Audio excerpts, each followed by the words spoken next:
You just don't know. And I'm 48. This happened when he was 47. He's way healthier than I am.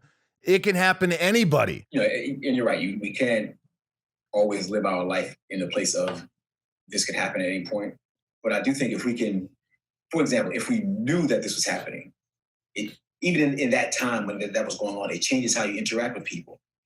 And so I think if we could just honor the preciousness of life, then I think it would change how we interact with people. It would, certain things that I would, flip out about.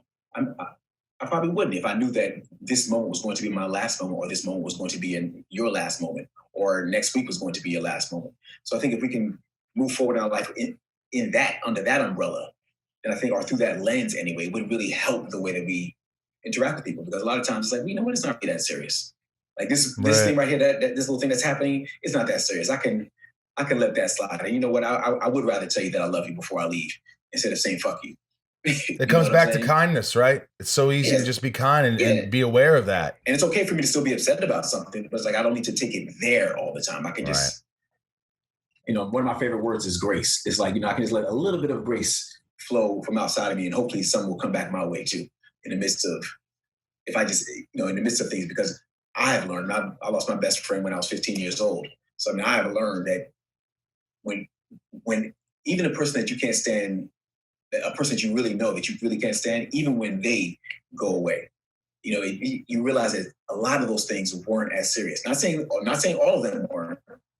Some of them were major, but there's a lot of things where it's like, you know what, that wasn't really that serious. I didn't need to hold on to that, so, like wave that like a banner everywhere I went. I could have just said, like, I could have let that go by the wayside.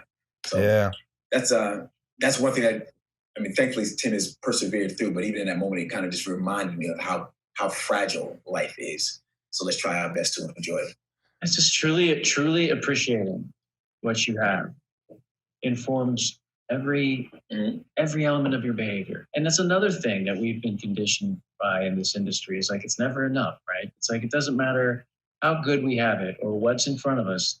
Our eyes are always, okay, but what's the next thing? What's the next thing? What can I turn this into? Right? How can I take this and leverage it and turn it into that? And so I think a lot of times we forget how fleeting it all is and how fucking important it is to just stop and enjoy and savor and appreciate the moments that we have in this business, especially because so many other people don't get them.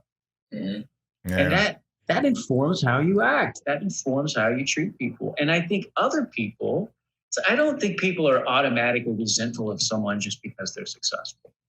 I think if people see a successful person appreciating that success and using it to help others, they can be thrilled for that person. I think resentment is born from watching people become successful assholes, and then it trickles down.